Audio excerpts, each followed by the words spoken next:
Ever since the day that you went away, you've been sending flowers, flowers to me, flowers today, flowers today. Instead of sending flowers, come back to me and hold me in your arms again. Flowers, flowers to me. Hi everyone, Charmaine here, and in this video I will be showing you how to make your very own pen pal folder. Also, if you haven't yet, you can click subscribe and turn on notifications and leave a little thumbs up if you like this video. I upload for Journal With Me Thursdays, Papercraft Saturdays, and now we have this new Letters for No One series, which I will upload every Tuesday. This video is a demonstration on how to create your very own pen pal folder. As you can see on screen, it has a pocket to hold your letter, and as well as all the other stuffers that you can include in your mail. The stuffers that you see on here are stuff that I DIY'd. If you haven't checked them out, I have a tutorial for these vintage tickets and the collage roll receipts. I'll put all the links down below. This is of course for your pen pal, or maybe a gift to a friend, or just maybe a fun little paper craft project for yourself. As for specific measurements, I've got you covered. I have a free printable containing all the measurements and assembly guide for this pen pal folder. Without further ado, let's proceed with part 1. We will begin with the base. I am using this shopping bag. It's actually paper, so it's a bit thin. So to make it more sturdy, I'm folding it so it becomes 2-ply. But of course, if you have heavy cardstock or thick cardboard on handy, you can use that. Actually, that would make this whole process easier. As you can see on screen, I have not taken any measurements on this pen pal folder. I just based it off of the first pen pal folder that I made. But for exact measurements, please refer to the free printable that I have included. All measurements are in mm, and I've included a legend for the cutting marks and the fold marks. Also, don't forget that if you see any flaps, that's where you apply the glue. Now going back to the base that I'm working on. So as I've said, I'm folding it in itself just to make it a whole lot thicker. So I'm just slathering on glue all over the page and just priming the sides so that it dries up fairly well.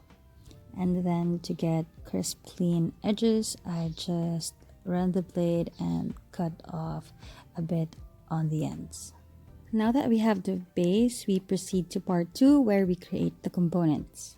For the specific measurements, refer back to the printable where you have your pen pal folder components guide. Basically, these components are the layers and layers of pockets that will be then attached onto the pen pal folder base. This is where you can get creative by using different types of paper.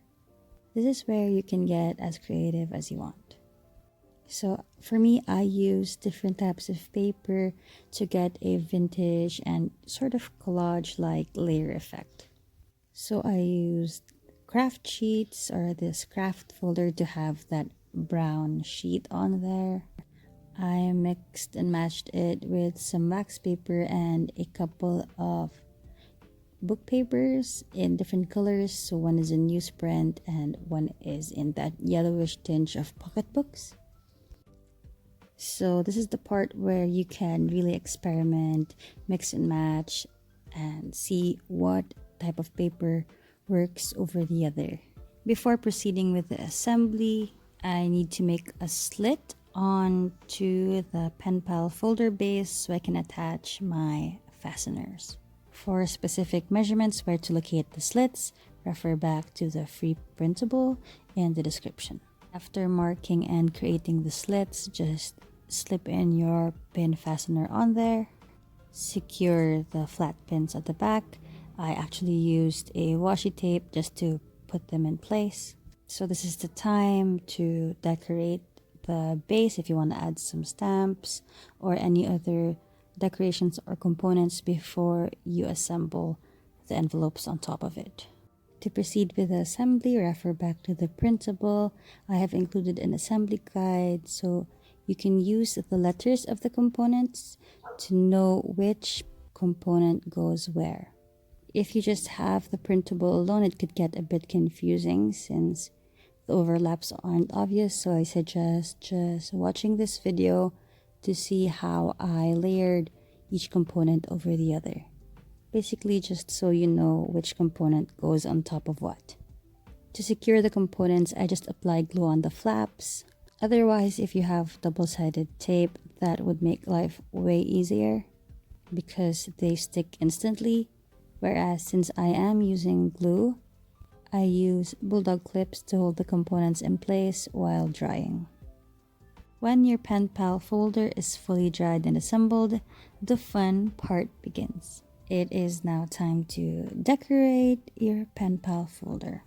This is the time to unleash your creativity by trying out different collage styles and using a variety of embellishments. To close my pen pal folder, I use a paper twine to wrap around the fasteners. When stuffing the pockets, you can be as organized or as random as you want. Take this time to curate a snail mail experience for your pen pal. When I create my pen pal folders, I actually put myself in the shoes of the recipient or my pen pal, and I imagine myself opening or receiving the letter and replaying it in my head. Because I think if I'm excited about the stuff that I'm creating, whoever will be receiving it will